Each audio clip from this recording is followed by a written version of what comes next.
They betrayed me, they didn't keep their promise, they tricked me and I don't care anymore.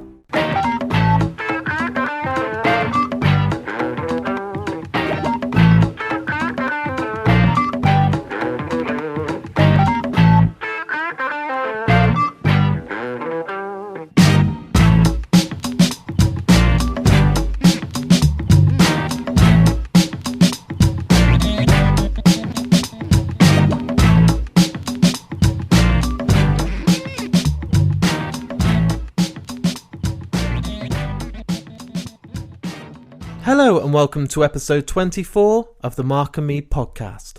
As always, I'm your host Mark. Now let's start with some good news on this episode.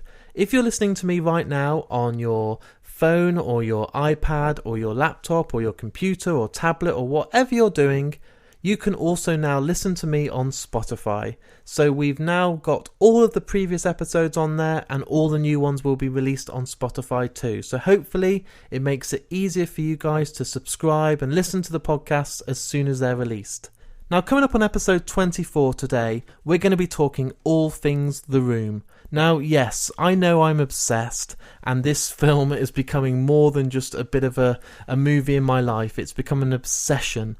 And I've been lucky enough to speak to all of the cast, to Tommy himself a couple of times, to Greg Sestero, the writer of The Disaster Artist, which is now a huge film that's even had Oscar nominations recently.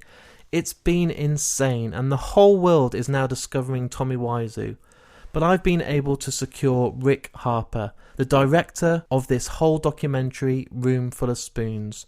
Rick is one of the coolest guys that I've ever had the chance to interview, and it's kind of been 18 months in the pipeline, this interview. I remember we first talked about it when he shared the early cut of the documentary with me, and I've actually met someone that's more obsessed with the film than me, which kind of makes me feel a bit more sane, which is good. But the documentary itself is astonishing, but it's had many, many challenges on this complete crazy roller coaster ride for Rick himself. I don't know how he's still kind of followed through and delivered this, because he's had court cases, he's had legal representatives going against him and for him, and it's just been one big battle. But the guy's done it, and he's an absolute warrior for it. And we're very, very close now to getting the documentary out there for everyone to see. So I'm thrilled for him. And as I've said, I couldn't believe I was lucky enough to sit down and talk to him, because we kind of talked about it and shared a few ideas, but it didn't really come to light. And I think the timing is now absolutely spot on to release this episode, because we kind of have Tommy Wiseau out there. He's on talk show host with James Franco. He's turning up to award ceremonies and people are starting to fall in love with him. And it's incredible, because this documentary does share the love for him. It really is a passion project for Rick, and it really does put Tommy in a great light. And I can not really get my head around why Tommy was so against this being made. It seems extreme, and it's a story that I'll probably never understand, but to speak to Rick himself and kind of find out a bit more has been a dream come true. So let's get to the interview.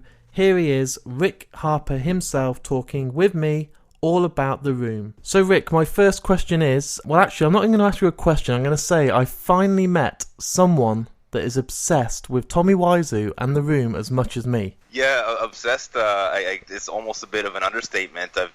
I've dedicated quite a significant part of my adult life to Tommy Wiseau.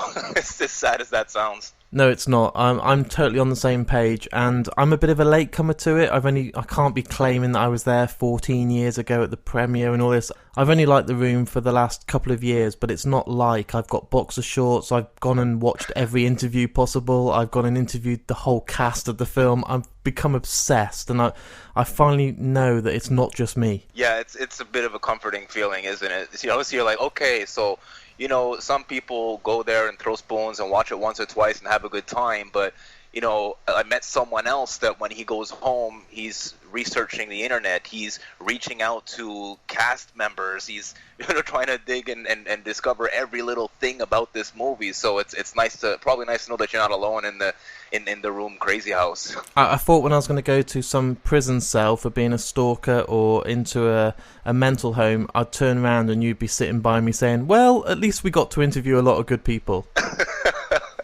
Absolutely.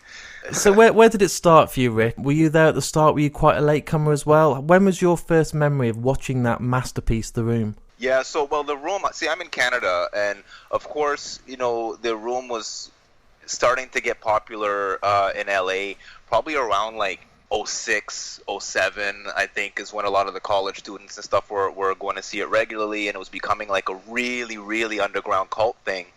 In '09, that big Entertainment Weekly article came out, written by Clark Collis, and that's what really made it spread outside of LA, so it reached New York. So by the time it got to Canada, it was probably like 2010. So I saw it, like, I'm gonna say '09 or 2010.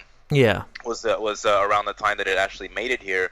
So I was a latecomer in that sense, where I'm not like the OG Room fan that saw it in '03 or '04 or anything crazy like that. It wasn't even available to you and I back then. But yeah, so I saw it when it first came here. So I guess about 2010, and probably the same kind of experience you had. It just blew my mind. I mean, I didn't know what to expect at first. You hear it's the worst movie ever made, and you're a movie guy, I'm a movie guy. We've seen a lot of bad movies, and a lot of them are just, they're bad. You might have a good time, you might have a few laughs, but it's forgettable, right? Yeah, big time.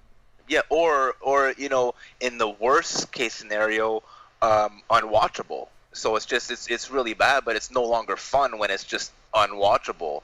For me, I'll give an example. It's like Birdemic. Yep. Like, Birdemic is cool, but the audio is so bad, the editing is so poor that it's almost painful to sit through. So after about 15-20 minutes, it's like, oh, okay, I get it, I think the novelty wears off quite quick with that one, and you kind of see that MS Paint birds, wah, wah, and it's funny, but after 10 minutes, it's not funny, and the joke's kind of worn off. The closest I've got to The Room is probably Troll 2, where I can still watch it and enjoy it and fall in love with it in a way that I appreciate it after repeat viewings.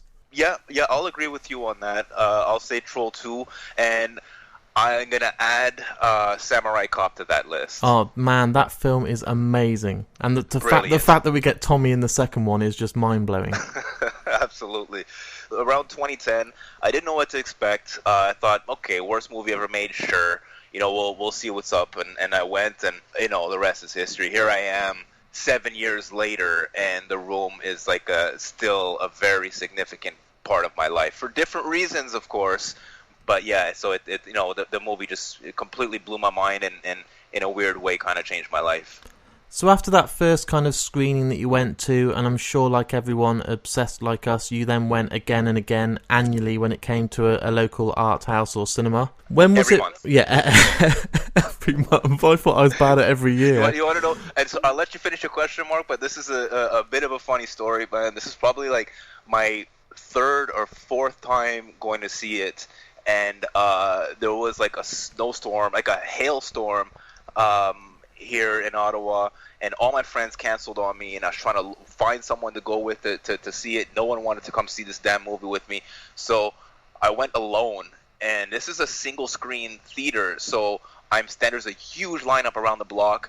It's snowing, it's freezing rain, the wind is blowing, and I'm wondering, what the hell am I doing with my life? And this is only 4 screenings in, and here I am going to see this movie alone. That must be an experience on your own. Oh yeah, I've just seen it a while. You start a few times at the same theater, you start recognizing people and stuff like that. It's very much a community kind of event, but just to emphasize how obsessed I was with this movie, that not even horrible weather and all my friends bailing could keep me away from seeing it. That's amazing. And was one of the screenings in your kind of early experience, was Tommy and Greg there as they are at most screenings now? Yeah, so about a year into seeing The Room every month, the owner of the theater announced that he was talking to Tommy, and he's thinking of possibly bringing him to Ottawa and so on. So I approached him with the idea of just sponsoring the event.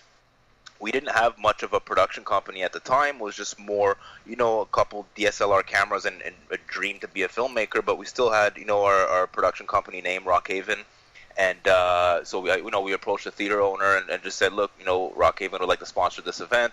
My ultimate goal was just really to meet Tommy. I was so obsessed with the whole deal that I couldn't bear the idea of just walking in there, being a fan, shaking his hand, and walking away. Like, I wanted to spend time with them to see is this guy for real? it's one thing to see him on screen. You watch interviews and stuff, but he's, in a weird way, he's kind of larger than life. You have to really absorb him. I want to get to know this guy.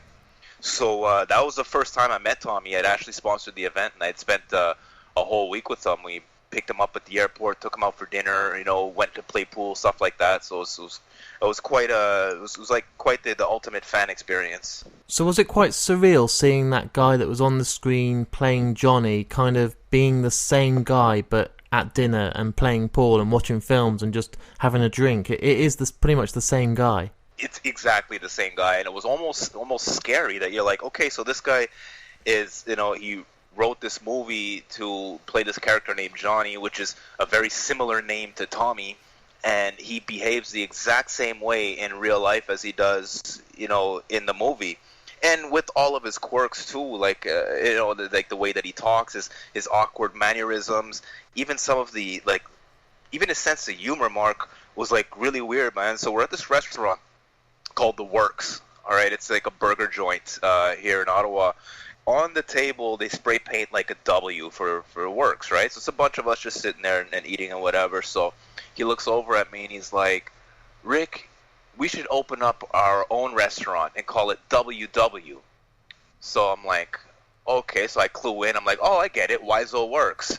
So then he starts laughing. He's like, yeah, Wiseau Works, and we can have the Lisa Red dress burger, and we can have the Tommy bobblehead burger, and all this craziness. So, I laugh along with them as you would, like if you're at your girlfriend's parents' house and her dad says a joke, right? Like, I'll laugh because I'm a fan of you. Then he goes on and he starts assigning roles to people.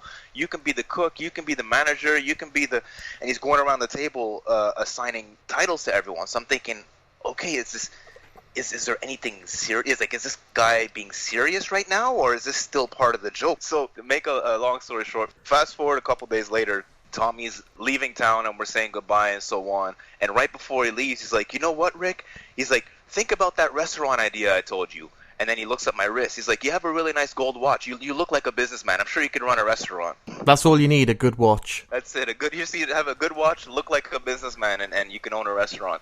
That's all Gordon Ramsay did. That's all he did. He bought a nice gold watch. The next thing you know, he has restaurants all over the world. Right? I mean, I can't. It's not even an idea to his train of thought, or I can't even tell if he was being serious, if this is just a joke that went on too long, or if that this was my first interaction with Tommy. So let's just say it wasn't disappointing. I want to relate this to the very first time I interviewed him, and I got two different Tommys. So the very first time I spoke to him, he was fun, he was engaging, he was in the comfort of his own home. He rung me, I was not allowed to ring him. We had a great conversation, and everyone, I believe yourself, actually listened to it when you were making the documentary and said you'd heard a side to him you'd not ever heard before. He was really upbeat. The second time I rung him, he was in the foulest mood you could ever imagine. The interview lasted 7 minutes, and I just had to scrap it. Have you witnessed both sides of him in person? Not the court cases, but have you been around him when he's at his worst? I have. This was early on when we first started. I can't even say really shooting the documentary, but we were hanging out with Tommy. We're in Toronto. We were filming just the event and stuff. It wasn't even for the purpose of the documentary or anything like that, but we're just sort of filming our experience hanging out with Tommy in the screenings and stuff like that. So there was a dispute between him and the owner of the theater in Toronto. Now, Tommy wanted to sell some merchandise, or he was, I should say, selling some merchandise, just posters and DVDs and things like that. There was no underwear back then. The owner of the theater walked up to him and was like, all right, Tommy, look. He's like, how are we splitting the profits here for the merchandise? Tommy's like, well, we're not splitting it. These are my posters, and I'm selling them, and I'm keeping the money. So he very politely tells them, he's like, look, Tommy, you can't come into my house and set stuff up, use my employees to sell your merchandise, and not pay me. He's like, let's just come up with some type of reasonable agreement here. So Tommy's like, look, you're going to have to talk to John about that. You're going to have to talk to John about that. I think it's pretty much common knowledge at this point that, Tommy's assistant, John, never existed. It was just Tommy on another email address pretending to be his own assistant. That's a whole other story. So Tommy had introduced me as his assistant, which he tends to do. So, the guy takes me aside and he's like, look, he's like, Tommy's refusing to pay me. He's like, I don't know what to do here. He's like, I know there's no John. I know John is Tommy. He's like, we're going to have to do something or else we're going to, he's not going to be able to sell anything in my theater. So he approaches him again, tries to reason with him. Tommy completely flips on him. Takes off his sunglasses, gets right in his face. He's screaming at him, spit's coming out of his mouth. He tells him he's an asshole, and how dare you talk to me like this? I'm an American. He screamed out, "I'm an American. We help you," as if Canada was some type of third world country or something. I don't know what he meant by that. Surreal. And yeah, and then he threatened him. He's like, if I sue you, you're gonna lose your building. You're gonna lose everything that you had, and so on. And just a complete freak out. I swear to God, he had, like, his eyes were watering. I thought he was gonna cry. So, me being the still kind of like starstruck little boy I was at the time, I told the Fernando, I think, was filming at the time, my partner. I told him to put the camera down, because I didn't want Tommy to freak out because we're filming him during his rage session, which we should have never done, because that footage would have been just incredible. Yeah. So he completely lost his mind on this theater owner. It was both sad and embarrassing at the same time, and like kind of scary because he's so good with his fans. He seems to be such a good sport all the time, and to see him just lose it on this guy was kind of pathetic. You just mentioned then, obviously, the filming and the footage. Now, this leads nicely to the fact that you then decided at this point, I'm sure, to try and document the life of Tommy and try and go further into who he is and answer some of the questions that everybody right now in the world is wanting to know. It blows my mind. At what point was it you thought, do you know what, I want to make a documentary now? This is not just someone I want to hang around with, and so I'm not starstruck. I want to make this into reality. Yeah, well, that was, it was pretty early on. So I mentioned that trip to Toronto. We were helping him sell merchandise and just help him, do a couple of screenings and stuff like that while we were over there. So we spent at this point 2 weeks solid with Tommy. And he's still a really interesting guy. He's a really nice guy. He adores his fans. He's very passionate about the room. And we thought, you know what? Like, I'm having so much fun with this. The screenings are a blast. It's still a really underground thing right now. We should do something else with Tommy.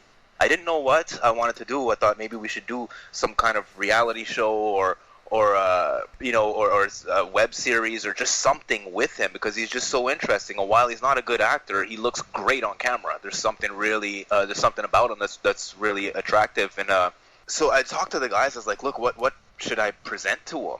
And the three of us had just seen Best Worst Movie, and we thought, why don't we do a documentary? I mean, Troll 2 is a lot of fun, but this is kind of a 2-for-1, because you get to document the worst movie ever made, and you get to document this really strange guy, Tommy Wiseau, that everyone's going to want to know more about. Because while his movie's amazing, like, the guy behind the movie is 10 times more interesting than the actual movie itself.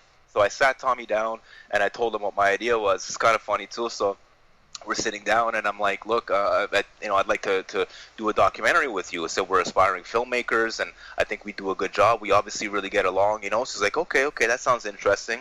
So I'm like, did you see Best Worst Movie? And he replies, no. He's like, that movie is just trying to be The Room. So I immediately had to, like, rewind and switch my pitch. I'm like, yeah, okay, well, we're not going to do that. Yeah, everything about that is not what we're going to do. Exactly.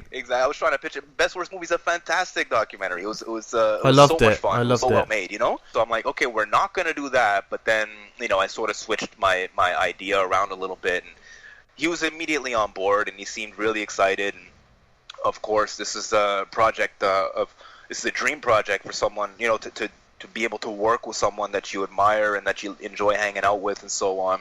And then, of course, things quickly went south, but it was just like a really nice moment. Yeah. A really nice moment to be able to pitch something to someone that you admire, have them immediately be on board and be excited about it. And, so that's how that sort of started.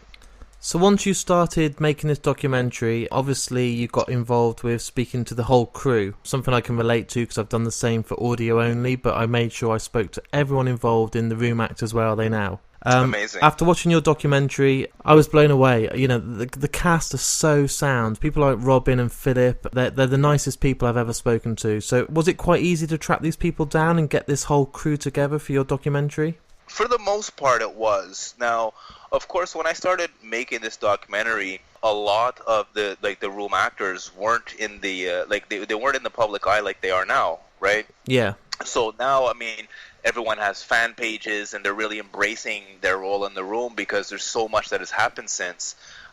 When I started making this documentary, it was really tough. I mean, the first people that wrote back to me and immediately said yes was Robin Paris and Dan Janjigian. Yeah. No, right away they wrote back. They're like, "Yep, that's cool." Robin, I think she just maybe gave Greg a quick call and said like, "Who's this Rick Harper guy?" He vouched for me. So she was the first person I interviewed. And then Dan Janjigian, we flew to Texas, interviewed him. He showed us a great time. Super cool guy. Probably one of the coolest people I've ever met in my life. You know, like when you said these are nice people, that is not an overstatement. These are really, really cool people, all of them. Yeah. From there, as the project grew, I started getting a bit more credibility. You know, people would say, okay, yeah, he's a nice guy. He's respectful. He came to my house. He didn't ask weird questions. His crew was professional, so it was a bit easier after that. But, like some of the harder ones to get commitments from were like Phil Haldeman. Yeah. Super nice guy. I've hung out with him since. He's come to Ottawa. He's great. But, early on, it's like, well, who's this guy from Canada asking to come to Arizona to interview me, right? So he was a little bit hard to get through to at first. Juliette as well. Juliette, I can comfortably say that Juliette's become a friend of mine, and her too. You know, it was tough at first. You know, she wouldn't always reply to emails and stuff like that, but she ended up, I believe, George Hardy from Troll 2, who's I interviewed him. I went to Alabama and stuff, and I think he called her for me and said, hey, this Rick guy's making a real movie here. So it was a bit of a struggle. There's a reason it took 5 years to make this thing. Yeah. I think if someone were to start over, it would be a lot easier because now everyone's available, everyone's out there, everyone's doing something somewhat related to the room, So, but when this was still an underground thing, it's like, oh, really? That again? Like, you want to talk about that part of my life again, Who was the hardest, sorry? Scott Holmes. Yeah, I couldn't get him. The guy who plays Mike in the room. And while I can't get into the reasons why, he's sort of off the radar in terms of like being on the internet, no Facebook page or anything like that. I got extremely lucky. I met a gentleman when I was in LA, a gentleman from New York, who just happened to be in LA filming something, and I was talking to him, and he's like, "Yeah, I used to do improv with Scott." He's like, "I still have this old number of his here." He's like, "Try this number." So I called him. He answered. I told him who I was and what I was doing, and he originally said he couldn't take part in it because of his job. So he was like, "Yeah," he's like, "That's that's not a smart move for me right now. I can't really do that." So we chatted, and again, we got along pretty well. And he's like, "You know what, man?" He's like, "If you're willing to fly down here to meet me," he's like, I'm gonna have a really hard time saying no to you. So we didn't waste any time. A couple weeks later, we were in DC interviewing him, and great guy, and then again just disappeared. I wouldn't even know where to reach Scott right now. I got to interview everyone but him, and I won't say it on the episode, but I know why I can't, and I know his job, and I know what he does, and I know that he's not allowed to take part now. Right. And I was so jealous when I saw you had him, because I had like the list, and for me, Juliette was always a no. From the moment I spoke to Robin and Philip and everyone else involved, even Greg and Tommy, it was never going to be Juliette. That was the one person I was never going to get, and it felt like I had this jigsaw. I was just about to finish it, but I'd never have that last piece, and it took me 6 months. And I know you've done it in years, but 6 months is a long time when you've got every other part in place, and it was so frustrating. But in the end, I think it was Robin who played back some of the stuff I'd done, and she agreed, and it was like winning the lottery. I was like, finally, I've got Lisa! Absolutely. It's and so she's good. an important piece too. She's a central piece to this whole jigsaw puzzle theory, Yeah, huge. So I can feel your pain, and the payoff is so worth it. Absolutely, and she's a sweetheart, right? Like Juliet is so nice, but you can almost understand her hesitation sometimes because I mean it must have been an emotional roller coaster for her to make this movie. Something that she truly cared about. She thought she was making a great movie. It comes out, not only does it flop, but she's naked through half of the damn movie. Yeah. Then it resurfaces, and you have all these bozos, saying these insults and stuff like that. So she's such a good sport because she now is able to embrace it and sort of look past it and so on. But that couldn't have been easy. And she's just such a beautiful person. I mean, I just love, talking to her, and my every interaction with her is just always really positive. She's just a great person. Once you started this documentary, you're filming. I've noticed, obviously, in the documentary itself, you're not really getting Tommy to take part in it. He's kind of... I've seen the latest cut, and he's not actually playing for the camera. He's not featured. It's all about him instead of him being, a big part of the documentary. Is that something you had to decide to chop, or was he just hard to work with? Or I didn't see any of your footage of much of him, you know what I mean? Yeah, there wasn't a lot of footage of him. There was footage of us, just sort of hanging out in different situations and stuff like that. Stuff that we started filming before we had actually, started filming officially the documentary, right? Yeah. But we never actually sat down and had like an in-depth interview with him or anything like that. Things sort of went awry way before that could have ever happened. Ultimately, I think it was kind of for the best because,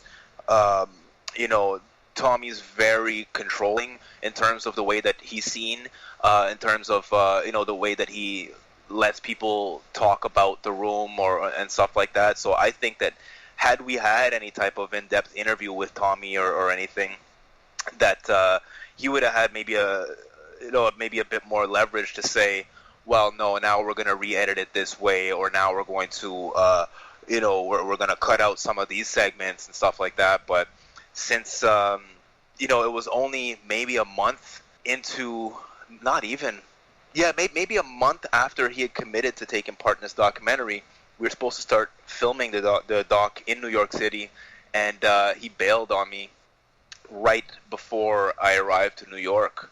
And so we just took the documentary in a different direction, made our own movie instead, which is not just a celebration of the room. I mean, it ultimately is, but we also get a little bit deeper into who Tommy is and where he's from and stuff like that, right? So I think that's a direction that we wouldn't have necessarily been able to explore had Tommy, participated in the doc itself.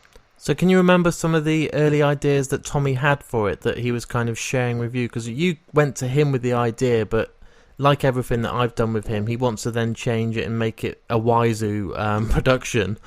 Can you remember some of the stuff he suggested to you or the way that he would have wanted it to go? Yeah, well, that was the one thing. For sure, he wanted to do it under Wiseau Films. He wanted all of the crew to be American. Yeah.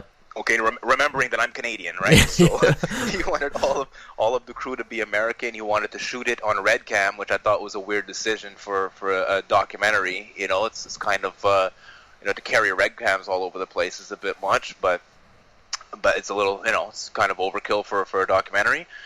But yeah, and then he just I think he just really wanted to make like a celebration of the room and show how the fans are reacting and things like that. But every type of idea subsequent idea that I had after our meeting, he was sort of shut down. It's like, well, when you're in New York, I don't just want to come to the screening. I said, let's just meet a couple days before. I'll follow you around New York City, to see what Tommy's like in his everyday life. No, just meet me at the theater. I'll be there at the theater at quarter to midnight. So I'm like, fuck, like that's not really what I'm trying to do here. I want to see who Tommy is when he wakes up in the morning. I want to see, I want people to see, what you order when you go to a restaurant. Like, let's just show the real Tommy Wiseau here. We never had that opportunity. So, originally we just started filming the screenings and the fans and stuff like that. Some of that footage from New York actually made it into the documentary, some, fan interviews and things.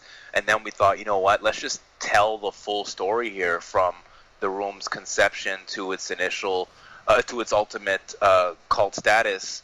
And everything it took to get there. Let's get everyone's perspective, and we managed to interview everyone who appeared in the room, a lot of the crew even, and even people who worked on other projects with Tommy to paint a really nice picture of who this man is and how he created this movie.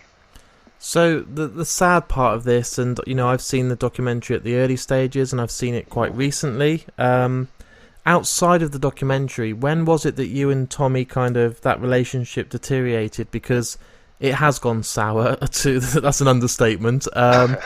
And that idol and that person that you worshipped is no longer... this guy's causing you shit. He's making YouTube videos about you. He's coming out with all this stuff about how it's a disgrace and it's lies. It must have been awful to be on the receiving end of all this. Yeah, Mark, it really was, man. Like, it's disappointing. I mean, I sunk 5 years of my life into this, okay?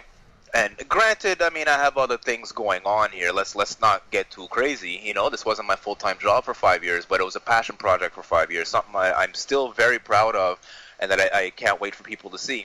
Now, I didn't have any type of delusions that Tommy was going to adore this film and support it and promote it and stuff, but I never thought that it would reach where it has. It's kind of ridiculous. So when we were on filming, or at least we thought we were done filming, we decided that we wanted, sort of one last segment in the film, and that was to go to Europe to sort of go to Tommy's, where Tommy's from and so on. So we did a Kickstarter campaign to raise the funds for that trip. And that's when I think Tommy was alerted to the fact that we actually finished this thing. I mean, it's one thing to have a couple kids in Canada say that they're going to do a documentary, and then you hear little things here and there about it, but then when you have a full, 3-minute trailer saying, yeah, this thing is done, and we just need a little, just a last little kick at the can to complete it, you're like, oh, shit, this thing's actually coming out, and that's when he started reaching out to us with all of his concerns. Now, keep in mind, man, the movie wasn't even done yet. We edited a small trailer for it, like a small promo, but we weren't even done filming, certainly not editing. Editing took another year or something like that. But yeah, so he's reaching out saying, I need to see this movie. This isn't authorized, it's copyright infringement. Like, the movies, I don't know how it can be copyright infringement. This thing's not even done yet. It's not even edited yet, So that's when we sort of got back in touch. This is after a few years of just no communication whatsoever, not for any other reason than we're both busy and we have nothing to share with each other. He's not a part of this movie, and we have nothing to talk about, really, right? Yeah. Finally, when the movie was done, we started doing little test screenings, submitting to festivals and things, and he started sending letters to a lot of these theaters that screened the room saying, essentially, if you screen Room Full of Spoons, I'm going to pull the room from your theater. And these are a lot of small theaters, and the room is guaranteed income. Yeah. If you have 200-300 people guaranteed a month that are going to come buy a ticket and buy popcorn, I mean, that's, you can't give that up for Rick Harper's documentary. No. So I don't blame any of these theaters for not wanting to touch my documentary, at least at the time. And this is, again, without him having ever seen it. It's just because he wanted that control of how his image is going to be portrayed, where I gave him that opportunity 5 years ago, and he pissed it away. So it's like, all right, well, now I made my movie. You have no say. Being the nice sort of polite Canadian that I am, I tried really hard to negotiate with him. Really, really hard. We tried to come up with all types of different arrangements and stuff, and for no other reason than to just get him off my back, just so that we can just walk away from this amicably. Yeah. I didn't owe it to him. We didn't do anything where there was any grounds for litigation or for nothing like that. Nothing. So, but I was just like, just for the sake of our, for whatever friendship I thought we had, and for the sake of just keeping everything amicable, and having access to his network as well. I mean, there's nothing wrong with getting into the 100 or so theaters across the world that Tommy screens the room in, right? So we tried to negotiate. That didn't work. Lawyers got involved, and then it ultimately ended up in court. See, that's just to hear it. Even though I know about this, it's tragic, because it's just. I know it's not your main thing in life, but 5 years work, so much dedication, so much hard work, and you're now facing a legal battle. it just kind of pisses on everything you've done.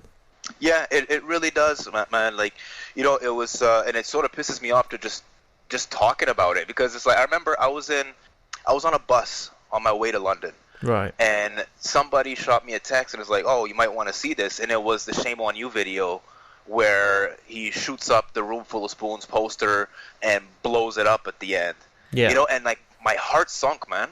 Like my heart sunk. I'm like, what the fuck did I do to deserve this? I'm like, I've done so much to promote the Room.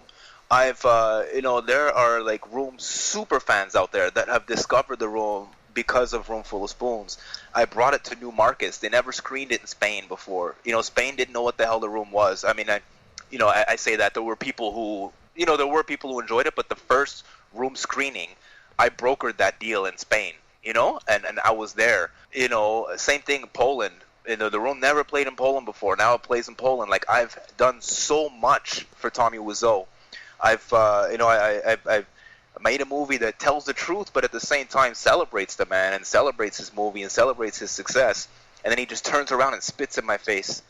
It's really hurtful, man. Really, really hurtful. Like you said, I did work really hard on this. We spent 5 years making it, another 2 years, promoting, or another year and a half, I should say, promoting. And not only is my movie still not out, but everything that we did to promote the film, all of our Facebook pages, Instagram, my friend Fernando, he was making like different memes and promotional videos and all types of stuff. He spent countless hours doing stuff to engage the Room fans and stuff, and by court order we had to take all of that down.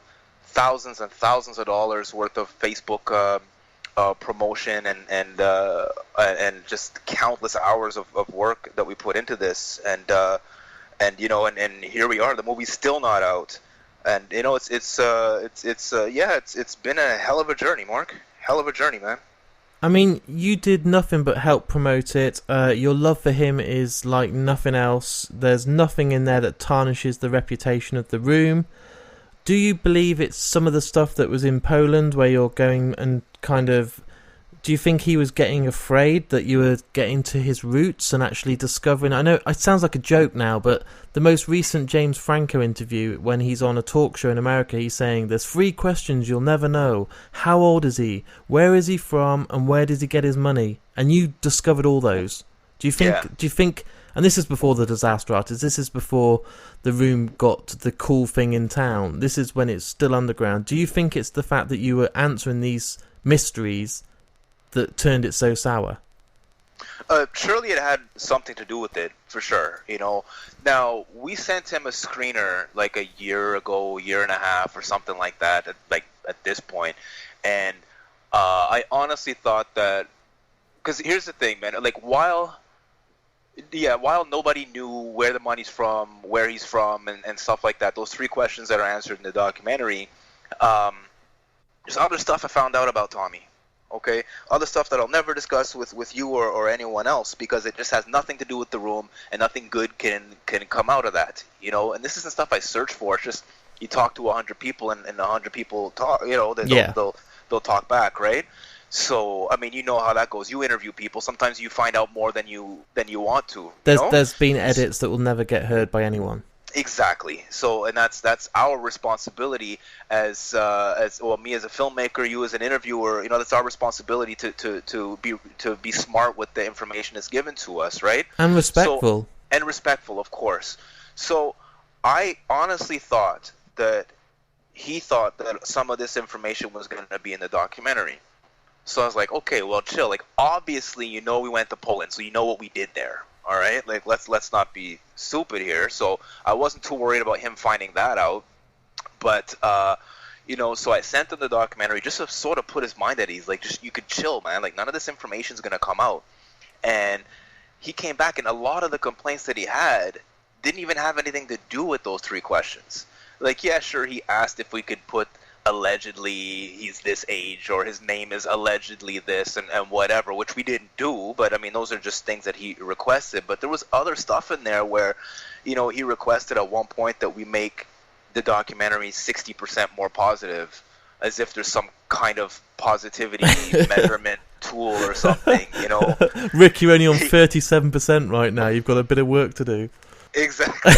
So, you know, he was like, he said at the end of the documentary, I would like each one of the producers to say something positive about Tommy. Right. Like the other producers, like I narrate the documentary, the other producers have they're not a part of it in that sense. You know, they're not just gonna hop in and start voiceovering how you know, Tommy's hair is nice and he smells good. It's just ridiculous. You know, things like that just there was just no logic behind it. So while trying to be reasonable and like wanting to negotiate with them and I want to be reasonable, but some of these requests just made no sense. And what do you do with that, man? What do you do with that? So it was just impossible to work with them in that sense. So, you know, so for sure some of the things that he was upset about was like, yeah, that we go to Poland, and I don't even want to say expose that. I mean, it didn't take. I'm not an investigative journalist here. Yeah. But you know, we did a little bit of work and we did our due diligence, and you know, we did do a lot of fact finding. So you know, you read certain interviews that I've done, and I talk about walking through cemeteries in Poland and things, but I'm just fact finding. I mean, we don't see any of that in the documentary. That's not that grim, you know? Yeah. So yeah, it's hard to say what exactly his problem is with the documentary at this point. I almost have to think it's personal.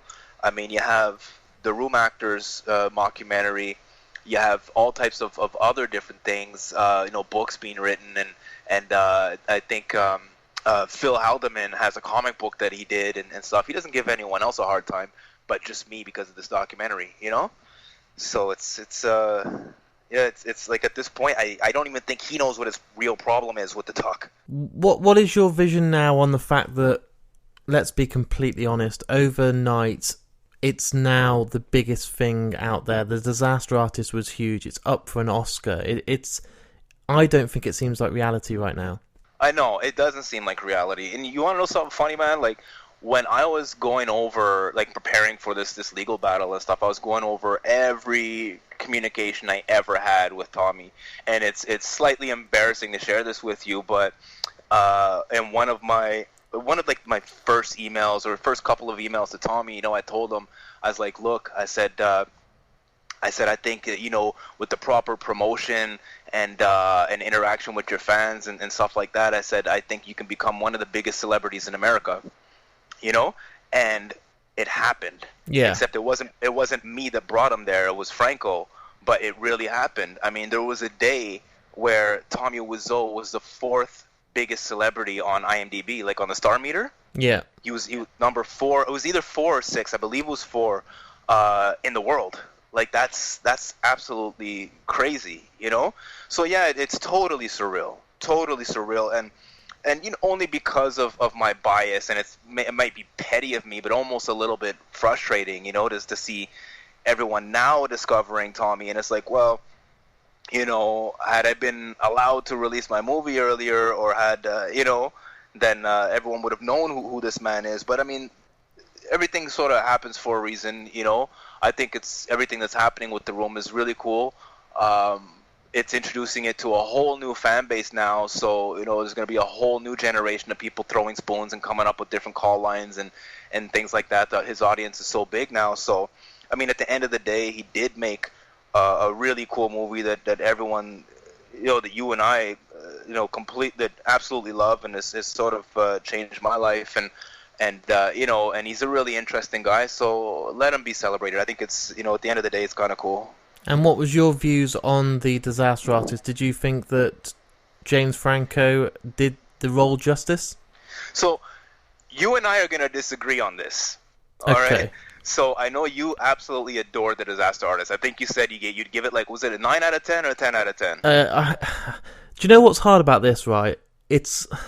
I think it's just my heart, because I love Tommy and I love The Room, and to see it on a cinema screen and getting all the recognition, I'm not sure if it's The Room I'm loving that's showing through this Disaster Artist screening. I don't know what it is, but I absolutely loved it, and I just thought, I can't believe I'm seeing James Franco and Bryan Cranston and all these people.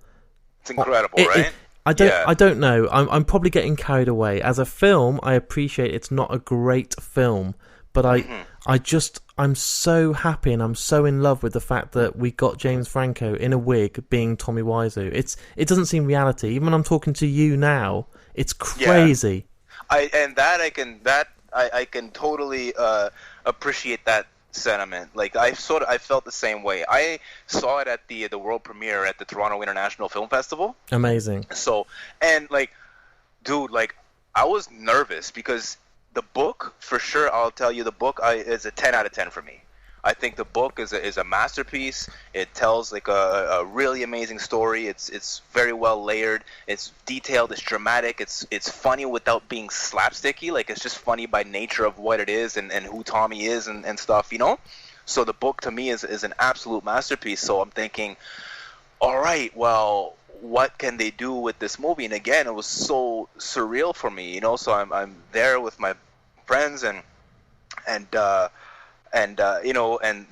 theater gets dark, and you're like, what am I getting into here? Like, I can't believe this is real. You know, I'm actually about to watch this thing, you know? Yeah. Now, I'll say that Franco did a phenomenal job as playing Tommy.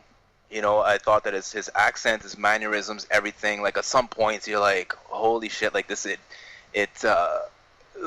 feels like you're watching Tommy Wiseau on screen. And I thought it was really phenomenal, and that was a relief because, you know, the first trailer that they had done with the "I did not hit her" scene, I wasn't really impressed. It was slapstick. I thought, this is terrible. Yeah, I saw even the music, everything about it. I thought this, like, why did they release this as the first trailer? It doesn't really do it justice for those who know. Yeah. Right? And for those who don't know, you're thinking, what the hell am I watching? So I don't think it pleased many people, other than people are just excited that it exists, right? Yeah. So, but by the end of the movie, though, like I was, while Franco did a great Tommy impression, I was, and I hate to say this, man, but like I was disappointed. That's fine. I was disappointed. My co-host Ben, who's on Skip to the End, is obsessed like I am. He didn't really dig the movie. He was just he didn't really like the big fake Hollywood ending of, wow, this film's so successful and everyone's clapping and standing ovation. He just didn't get it. He's like, this isn't what I wanted. Yeah, and it's like, I don't know if you remember some of the early interviews with Franco when he was talking that how, you know, he wanted to make this movie like a cross between Boogie Nights and The Master. Yeah. And then so I was expecting, like, okay, I'm expecting a 2.5-hour biopic. I'm thinking this is going to be really well directed and detailed and true to the book. Not that it wasn't true to the book, but just in the sense that that it would be have as much depth as the book. Yeah. You know. So and then as soon as I saw that the runtime was 90 minutes, I thought, no. I said, it's impossible. It's impossible. He's not, like, I don't know if you've seen a Paul Thomas Anderson film, but they're not 90 minutes. They're never 90 minutes. Yeah. Never. So I thought, okay. I don't know if whose decision it was, if it was a studio or whatever, and I'm making things up here, but I thought, okay, maybe for marketing purposes, they think that it's better to just turn it into a 90-minute comedy or something like that. So while it worked really well as a comedy, it was definitely funny. I was laughing out loud throughout the film. I found that all the dramatic elements were pulled from the movie, and then when they tried to insert some drama, it didn't really work for me because there was no build up to it. Yeah. So, like the football scene when when they're fighting and he's like, "Where are you from? What's your real name? Where do you get all this money from?" Like, there was no real build up to that. Like, yeah, sure, there's just a little bit of mystery, but now all of a sudden, Greg Sestero out of nowhere is frustrated that he doesn't know where this guy he lives with is from, Yeah, it's things true. like that. Yeah. I found that that there was just something lacking in that sense.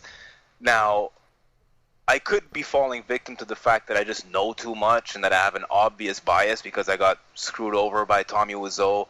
I've had like some issues sort of with James Franco and stuff like that as well. So, so I walked in there sort of kind of mad at the world anyways, but I did go see it a second time and even trying to put all of my biases aside and to just watch it very objectively, I just think that it could have been a lot more than what it is. I think sometimes we're our own worst enemies, because when I was sitting there and watching Robin on screen, I was thinking, no, that's not right. She wasn't sat there, and this wasn't happening, and and I'm like, no one else in the cinema knows this, and I'm ruining it for myself, and I was kind of getting, I didn't want to know too much, and I went with my friend Dave, who's just a big fan of just seeing The Room a couple of times, and he thought it was the greatest film ever, and that's all it needed to be. And we were sat by two girls in the cinema, and they turned around to me at the end and said, "Why were you laughing? What was all that about?" I was like, "Do you know anything about The Room?" No. I was like, "What did you think?" "That was the worst piece of shit film I've ever seen." And I was like, yeah, you're not going to get it. Why would you understand a guy that looks like a vampire trying to act? You would not understand anything. Why did you come here and buy a ticket? Yeah, it's true. Yeah, and that's the thing too. Like, and it's hard for me to imagine watching it from the perspective of someone who knows nothing about The Room, right? It must be crazy. So yeah, you're like, what the hell am I watching, and why do I care about these characters? You just mentioned then, and there's something I want to kind of. I understand if you don't want to talk about it, but you said you've got a bit of not a beef, but there's a bit of something with James Franco. What's that about? Yeah, so it's really not a big deal, man, and like maybe that's just how Hollywood goes, or maybe I'm just overly emotional or whatever. But it was like I guess 2 years ago now, someone had reached out to me from the Disaster Artist, Brandon Trost. He's actually the DP and one of the creatives on the Disaster Artist, and reached out to me and he's like, "Hey, Franco wants to see your documentary." He's like, "I know it's not released yet. Do you have a screener that we could see or something like that?" So of course, as this being my first movie and James Franco wants to see it, that's really exciting to me, So I hopped on, because it was from a Hotmail of all emails you could use. It's like, some Hotmail address. I thought, okay, let's just make sure this isn't just some bozo trying to leak the film or something.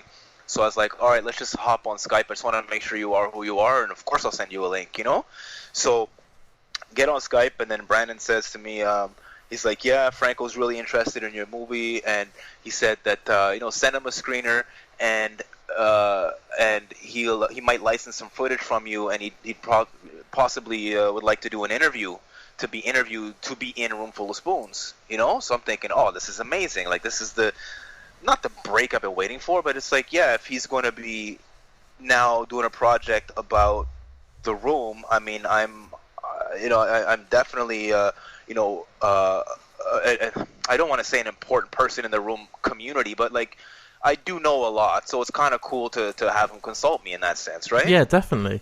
So, so sure enough, send him a link, and I don't hear anything back.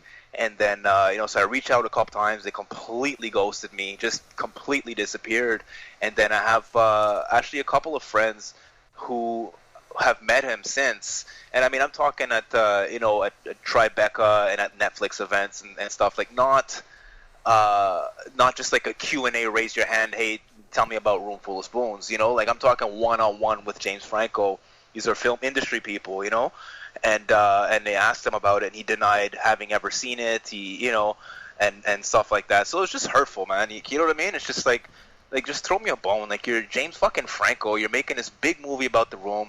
You clearly did watch the film. Like, don't deny having seen it. I'm not asking you to promote it or nothing like that, but and then same thing. I think he was asked in Huffington Post about it, and he denied ever having seen it and stuff. And it's just like okay, dude. Like, you know what I mean? It's just it's a shame, really. It's just annoying. You know what I mean? Yeah, definitely. I believe, and I got told by a couple of sources that he listened to my early interviews with Tommy to kind of get more of a flavour for the character, and I just need to either take it and just believe it or not, but I know he did from some of the stuff I've heard. Yeah, I have no doubt that he did, because I was also told that he heard one of my first interviews and said something about how I was being disrespectful to Tommy or whatever. So, I mean, that's cool. I don't expect everyone to like me. I don't expect everyone to like the movie. Like, even if you didn't like Room Full of Spoons, like, don't deny having seen it. Like, it's, you know what I mean? Yeah. So, anyways, whatever. It is what it is. It's not a big deal, but that's just where that comes from, So despite everything that's happened, the way it's turned out with Tommy, what is your favourite kind of story that you can share with your time with him? Now my time with him was relatively short, but there was this, Tommy always thinks that he's important, right? And it's like, when you think you're important and you sort of let off this kind of this sort of energy or people around you sort of believe that you're important. So we're preparing to go to a screening once, and he was, of course, like on the 20-something floor or something on the club level of the hotel. So we went up there to grab boxes of DVDs and stuff, and we hop in the elevator. So keep in mind, we're going down like 22 floors or something, all right? So we're in the elevator, me and my partners and Tommy and Greg, and so we're just sort of strategizing about who's going to sell DVDs, who's going to manage the door, stuff like that, right? So we're just having conversation about it. So the elevator stops like on the 14th floor, as it should, and some lady tries to walk in the elevator, and he puts his hand out and says, "No, excuse me, we're in a meeting right now. You can't come into the elevator." Jesus Christ. And the lady sort of looks, and she's shook, because here's this weird-looking guy with this bright shirt and a bunch of belts and long hair and glasses, and you don't really know who you're dealing with. So she apologizes. Apologizes and backs out of the elevator, doors close, and he just goes on as if he owned the elevator. Like, just things like that, he's just a really, every moment spent with Tommy is a story. Like, it's incredible. I can't imagine how interesting Greg's life has been with him. He could probably write 10 books. Yeah, I mean, even now when I'm seeing stuff at him at the awards and stuff, like, he's on the red carpet and Greg's just kind of stood in the background, not even looking embarrassed, just like, just let him do his thing. I'm just going to stand here. I'm not responsible for him, but like an older brother that's just embarrassed. It's weird. Yeah, like a babysitter or something. It's really something. Like I've there was at a book signing even, and so Tommy's signing the book. He's scratching out Tom Bissell's name and writing his own name as if Tom Bissell had nothing to do with the book. So he scratches out his name. He writes Tommy Wiseau, but when the fans approach Tommy with a book that's not opened on the right page, instead of just opening it and signing it, he hands it to Greg. He says, "I can't deal with this." He hands it to Greg. Greg opens the book, like literally flips one page, and then hands it back to Tommy.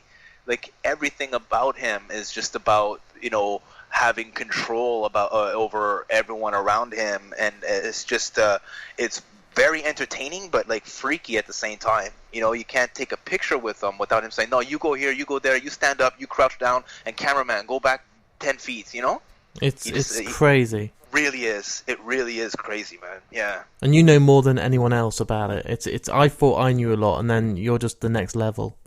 Yeah, well, I don't know if I know more than anyone else, but I really absorbed every moment I spent with him, because it was just really fascinating. Just I like to say he's the most interesting guy since Michael Jackson. I can only imagine what hanging out with Michael Jackson was like. I would love to see Tommy and Michael Jackson hanging out together. My God, that's too much. Yeah.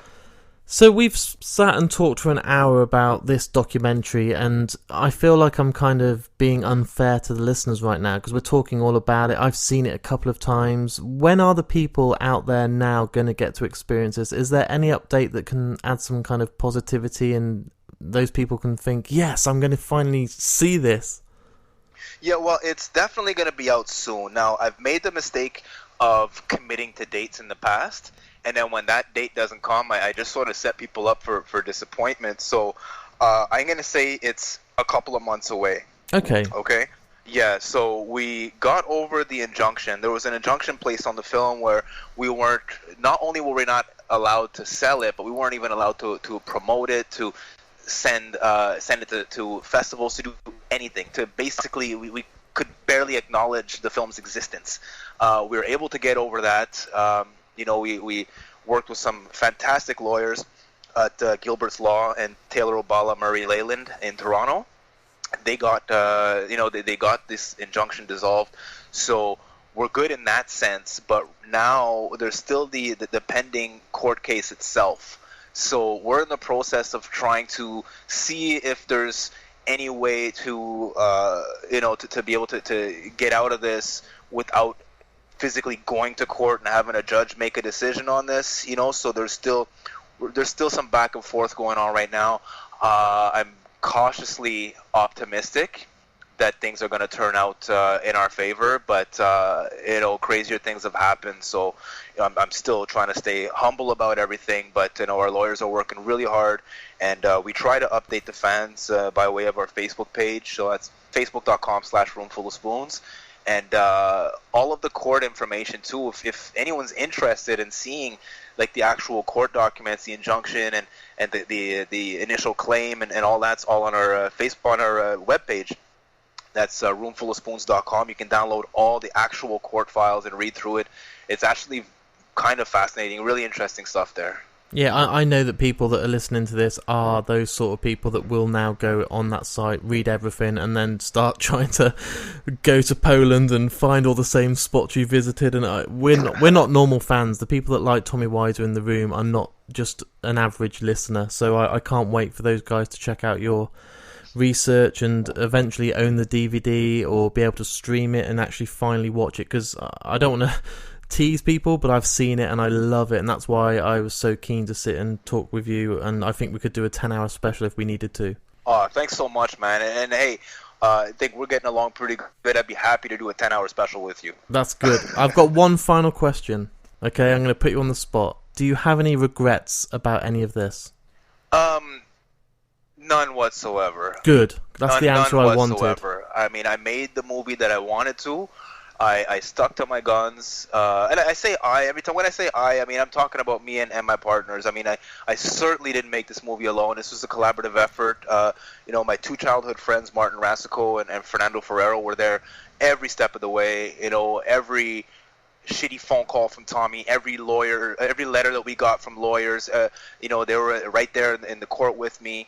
My buddy Richard Towns, he owns Parktown Studios here in Ottawa.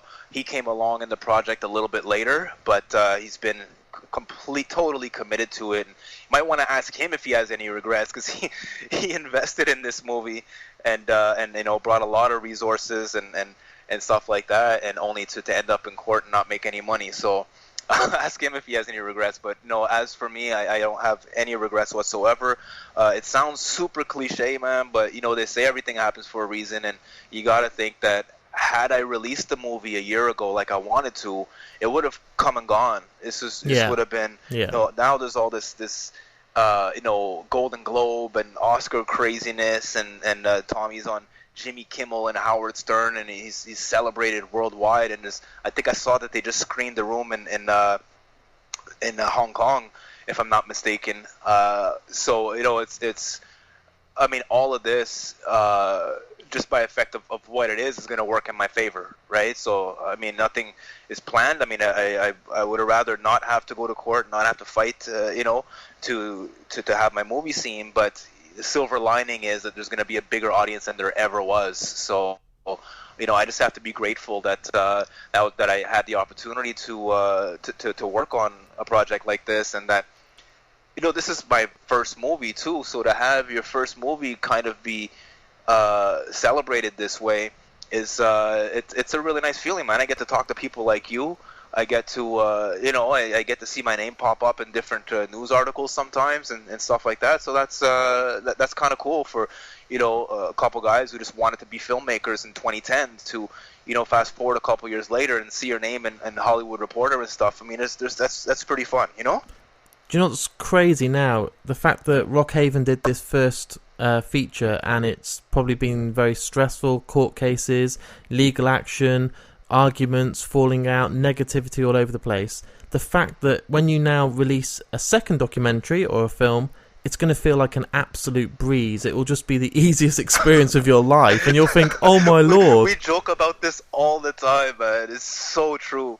It's so true. For all the bullshit that we went through now, and taking 6 or 7 years now to get this movie out, our next film, I feel like we're just going to knock it out the park, in the sense that we know what we're doing now. We're much more we're working with an actual studio now in Ottawa with Parktown. Now we're much more experienced filmmakers, so we're not going to make some of the production errors that we did early on, and we're certainly going to make sure that we don't get sued. So we're not going to do any documentaries on crazy people anymore.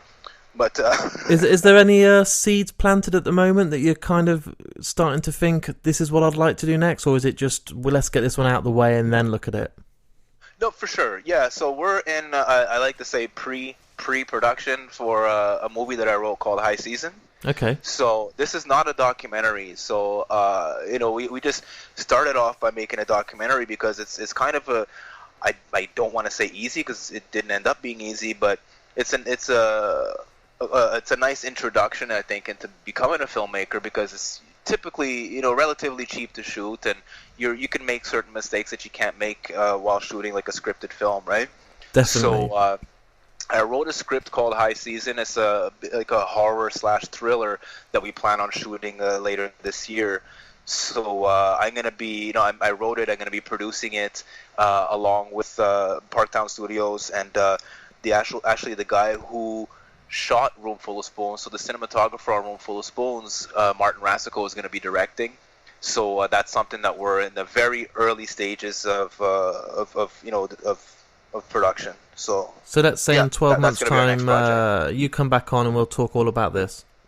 Oh man, I can't wait. Thank you. No problem. So there it is, a good hour's interview with me and Rick, and I wasn't joking when I said I could talk to that guy for 10 hours. We've since spoken since the episode's been recorded. There will be a follow-up. There's so much more we can discuss. Once the actual documentary's out there and we start seeing his own film come out, I can't wait to get him back because I think there's so much more to be said. And we've talked about kind of meeting up and getting some more footage. It's going to happen, guys. So if you enjoyed today's episode, there's going to be more. I want to thank Rick, one of the coolest guys I've ever spoken to. For me personally, at the moment, this is my favourite episode I've recorded. I know we've had some big, huge names like Anthony Hopkins and Kevin Smith and Jason Mewes, etc. Because this story was something I really wanted to find more and more out about. And I was lucky enough to do that through Mark and me. And we just clicked. You have some guests on the podcast that feel like they're quite hard work. People like Corey Feldman. They're great interviews, but you don't really click or connect. But as soon as I spoke with Rick, we just kind of felt like we've been friends for years. So hopefully that came across for you guys listening right now back at home. Thanks again, everyone, for tuning in. The podcast is getting bigger and bigger. The Twitter followers are going up. More and more people are jumping on board. You've probably seen a few tweets from me recently. It's strange, this world of podcast, and you can request all these interviews and you're waiting around, and it sounds cheesy, but it's like a bus. I've had 5 interviews come through this week, 5 last week, I've got 3 next week, and it's such a range of different people. And, I understand people want the big names. You want to hear from people like Kurt Russell. Trust me, there's no one more than I want on this podcast than Kurt Russell. But the more people I speak to from all different walks of life, they have some incredible stories to tell. People like Rick today. And I'm making it my job now to go out there and speak to everyone I can. If it's someone on the street that's got a story to tell you that you've never heard of, but the story is incredible, I will do what I can to get it out there for you guys to listen to. I'm working really, really hard behind the scenes right now, and I'm going out there and contacting as many people as I can. I can't really give much away, but you're going to have a good range of episodes coming over the next few months. I want to release them when the time's right, but everyone I speak to kind of is raising the bar and giving me more kind of passion and drive to just keep delivering the goods for you guys. And thank you very much for taking the time to listen, because it means the absolute world, and it's why I do this podcast. I hope you've enjoyed the episode. If you have, leave me some feedback on Facebook or Instagram or Twitter or whatever you want to do. But I love listener interaction. I love the feedback. Please stick around. Thanks again for listening, and I'm sure I'll be speaking to you all again in only a few weeks' time. Don't call it a comeback.